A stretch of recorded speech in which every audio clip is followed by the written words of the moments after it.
Alright guys, so in this section we're going to be discussing the inverse trigonometric functions, and for the sake of time we'll go over the inverse of the first three trigonometric functions, namely sine, cosine, and tangent. So we're going to start with the inverse sine function. To give the motivation on how the inverse sine function is derived, first got to look at the sine function, and we've already seen the graph of sine function, and I went ahead and graphed two periods here, so from negative 2 pi to 2 pi, so we have two periods. If you recall, the existence of an inverse function depended on two criteria here.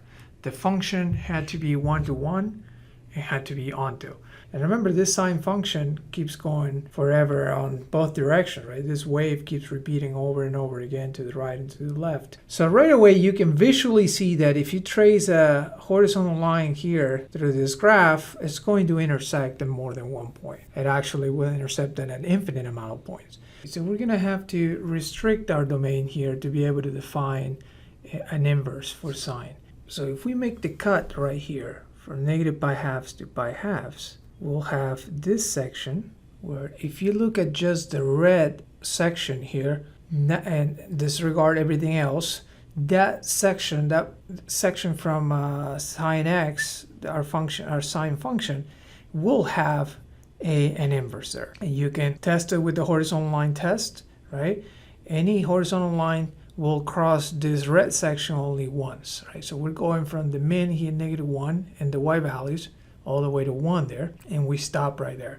So looking at just that red section, we're going to define an inverse now, the inverse sine function, given this restricted domain here, negative pi halves to pi halves. Now, graphing our inverse sine function, it will look something like this. Now remember that once we have an inverse defined, the domain of the function is the range of the inverse, and the range of the function is the domain of the inverse. So they switch roles here, because again, now that we have an inverse function defined, we know there's 1 to 1. Everything in the domain goes, in the function goes to something in the range, and vice versa, right? So then it goes both ways here. So then we have this now. Notice how our range here was -1 to 1. That's the domain of the inverse here. And our domain here, remember, we're not going to take all reals, because the function, the inverse would not be defined in all reals. We'll have to take this restricted domain of negative pi halves to pi halves, and that becomes our range here. So this is the graph of the inverse sine function. Now, the notation that we're going to use, there are two notations here. So here we have the notation, our conventional notation here of an inverse function, and as we're used to from algebra, with the this -1 exponent usually represents the inverse function. Now keep in mind that this is not, we're not raising sine x to the -1, right? This is simply notation. Now if this is going to be confusing, we have an alternative notation here, and this does not use the -1 exponent. It just reads y equals arc sine of x. So either one is valid, so just make sure you don't confuse this -1 exponent as raising sine x to the -1. Okay, so let me use the second definition here of arc sine. The definition of the inverse sine is going to be then y is equal to arc sine of x if and only if sine of y is equal to x, where x is from -1 to 1 and y is in the interval of negative pi halves to pi halves.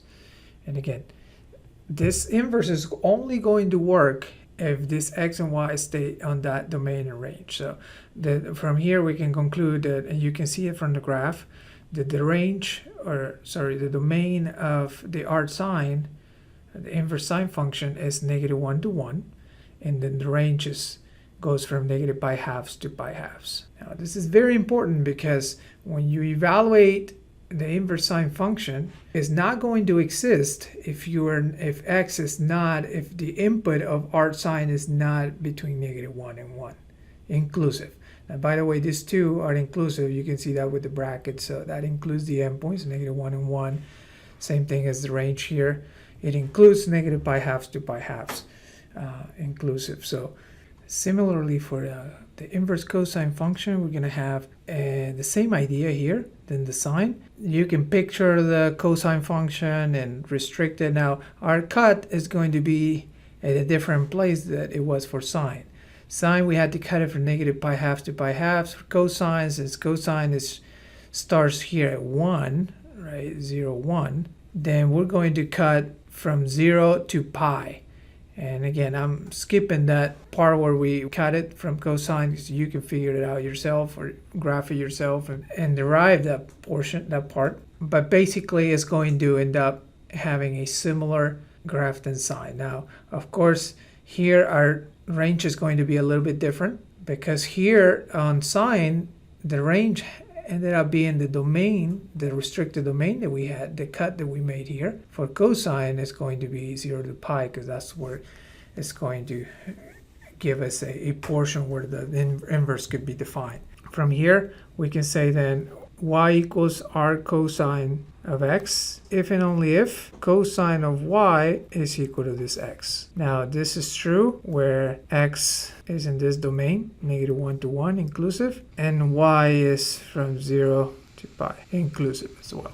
Again, just like inverse sine, inverse cosine is going to take only this domain, right? Say negative 1 to 1. It's not going to make sense if you try to compute or calculate r cosine of something that is outside this domain. It would not be defined. And the range, of course, is also going to be between 0 and pi inclusive. You're never going to get an output that is outside of that range. Now, in the same way, we're going to have for our inverse tangent function, it's going to be even easier here to make the cut, because we have vertical asymptotes on the original tangent function. So if you recall your tangent function here from the previous section, you remember the period of tangent was pi. So obviously, if we look at the whole tangent function, this keeps repeating, the same curve keeps repeating over and over again, left and right. But just taking one of these will be enough to define an inverse.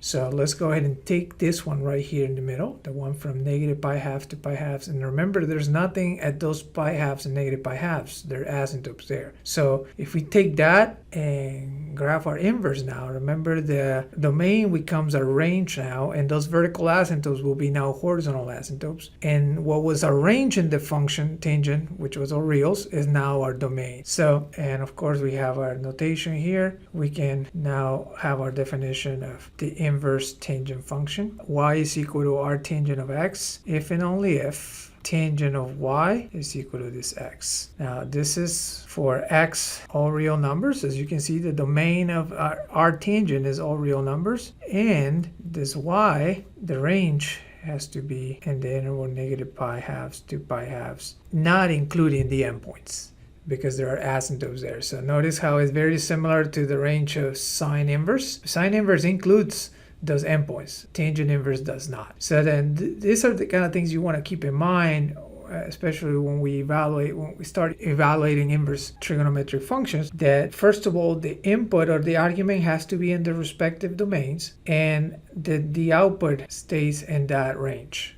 Otherwise, it's not going to be defined. Okay, so let's look at some examples here, evaluating inverse trig functions. So here in this example, we have sine inverse of 1. You got to think about what the inverse function is doing. It's going to do the opposite or undo what the sine or what the function did, right? What sine, in this case, in this particular case, sine. So think about it this way. Let's see if we can figure this out without a calculator. I'm going to, just for the sake of showing you what's going to happen here, let me call this theta. By definition, y is equal to r sine x if and only if sine of this output here is equal to the input, right? Because they're undoing each other. They're inverses of each other. So if we use the definition here for this example, we can write it in this way using the definition. Sine of this theta, that's why I labeled it as something here so that I can use it here, has to be equal to 1 by definition. And then you ask yourself, from unit circle, sine of what angle is equal to 1? So you go back to unit circle here, sine is the y coordinate, so what's equal to 1? Equal to 1 right there, right?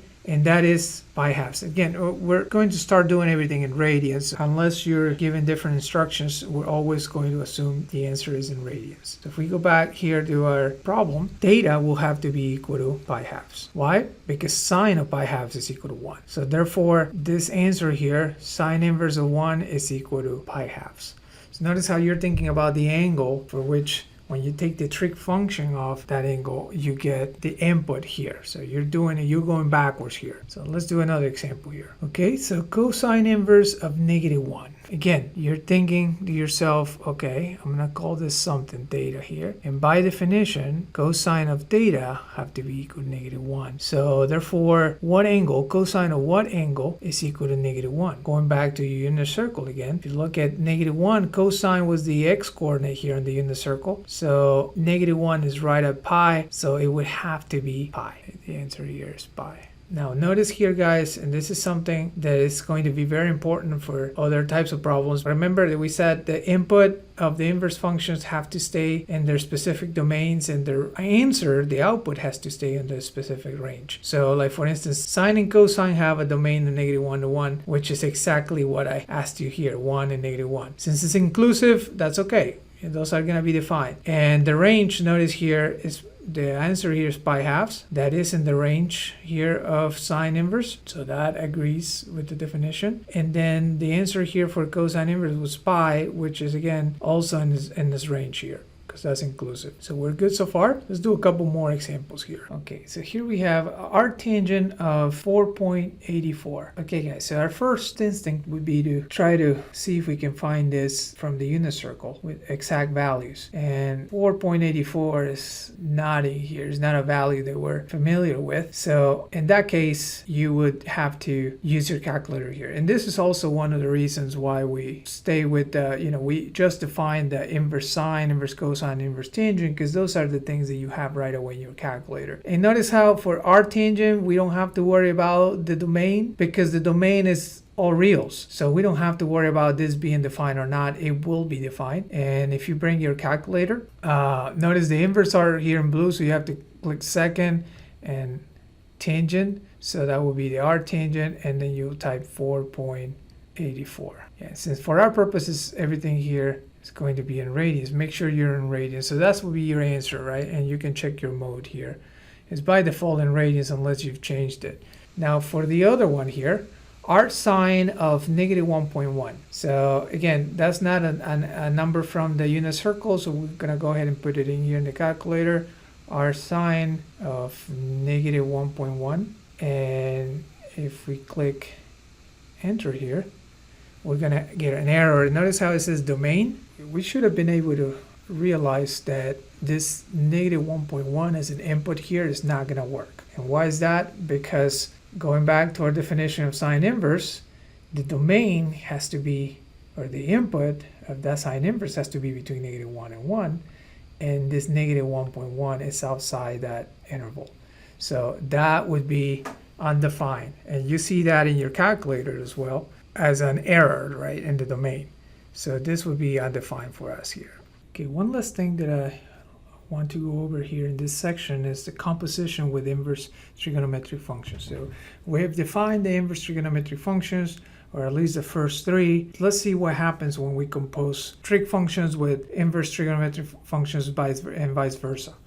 So let's look at some examples here. Okay, so here we have tangent inverse of -14. In this example, we can see how, if you recall from your algebra, and this was part of your prerequisites, the composition of functions. Let's say I'm going to call this theta here. We know that if we just do an analysis here in the tangent inverse, from our tangent definition, inverse tangent, it takes all reals, right, as an input. So this is going to be defined.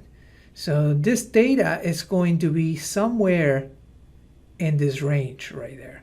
Now, when you take tangent of this theta, that should give you back this 14. So if you remember, when you had f of the inverse of f of its inverse of x, that should be equal to x. And also vice versa. The inverse of f of x is also equal to x.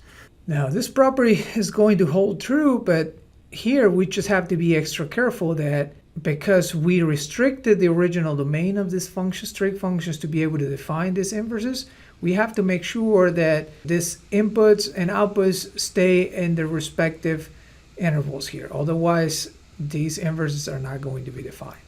So in this case, we didn't have any problems because tangent takes any real number as an input, tangent inverse. And obviously, once you compose it with tangent itself, it's going to give you back the input. Okay, so here's another example where we really need to be careful about this domain and range of these inverse trig functions. So right away, if we were to ignore the given domain and range for, in this particular case, sine inverse, and wanted to apply this property of inverse functions or composition of functions, we could say, well, if we're composing sine inverse with sine, they undo each other, they cancel each other out. So when we get 7/4 is the question. And as it turns out, we will not get 7/4, and we'll see why. So first of all, let's actually find what this is equal to first. So what I'd like to do is label this, let's figure this out first. And we can do that from a unit circle, sine of 7/4, right? So if we go to a unit circle here, 7/4 is right here, sine is the y, so that is negative square root of 2 over 2. Well, going back here to our problem, this should be negative square root of 2 over 2, all right? So now we're ready to do the sine inverse here. So we figure out what the inside is, sine of 7/4, and we know that from just our unit circle, and that's negative square root of 2 over 2. Now let's figure out what sine inverse of that is. First of all, let's make sure this makes sense. This negative square root of 2 over 2 is, if you don't know, you can put it in the calculator, but it's actually in this interval here in the domain. So it is going to be defined. So think about this. Remember what we said about the inverse. It's undoing what sine does. So you want to ask yourself, sine of what angle is negative square root of 2 over 2? Your answer has to be between negative pi halves and pi halves. So 7/4 is outside that range, so that can't be an answer. Okay, so then you got to look at another angle in the unit circle that also gives you sine equal to negative square root over 2.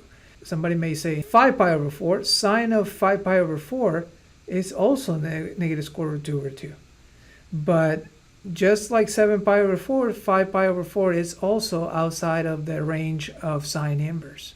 So what is the answer then? Well, you got to look at what the range of sine inverse is. It goes from negative pi halves, so from here, right, negative pi halves to pi halves. So it's got to be somewhere in there, in the first or fourth quadrant. Okay, definitely it's not going to be in the first quadrant because we're looking for negative square root 2 over 2. So it's got to be this right here. It's got to be the 7/4. The 7/4 goes around goes through the second and third quadrant to get to the fourth quadrant.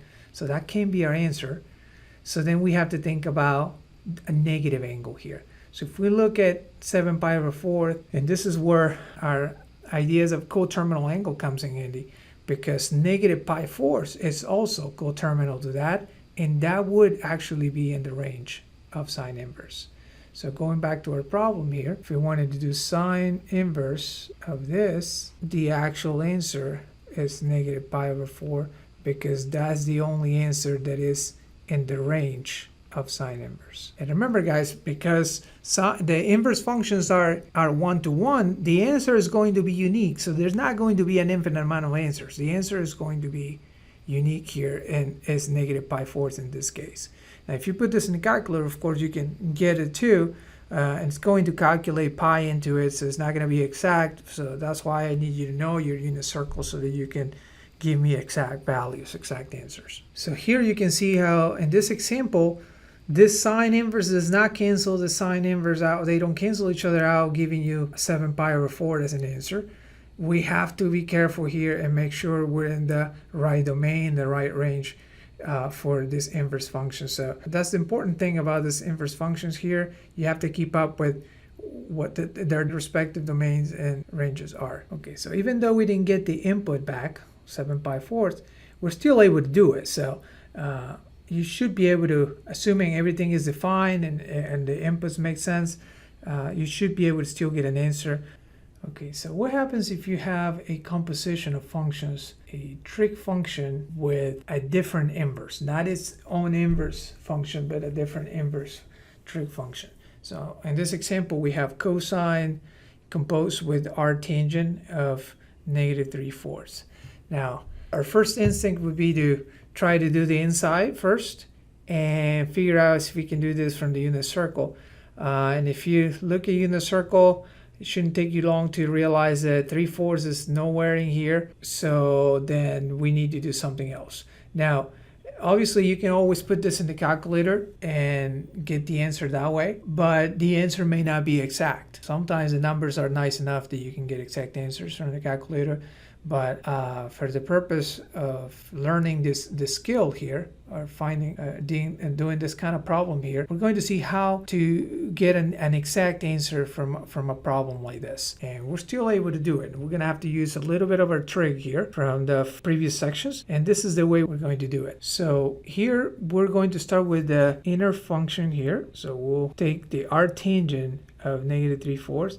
And I'm going to call this theta here. Again, you can label anything you want, but theta for me is pretty straightforward because it reminds me of getting back an angle here. And I'm going to use the definition of arctan. Remember your definition of arctan. Arctangent of -3/4, I'm going to call this theta. Well, that's true if and only if tangent of theta is equal to -3/4. Okay, this is by definition of the inverse tangent function. Now, notice here, guys, that I sort of skipped the step where I have to make sure that this first exists. And in this case, it's going to exist because remember, again, you constantly have to think about domain and range of these inverse trig functions.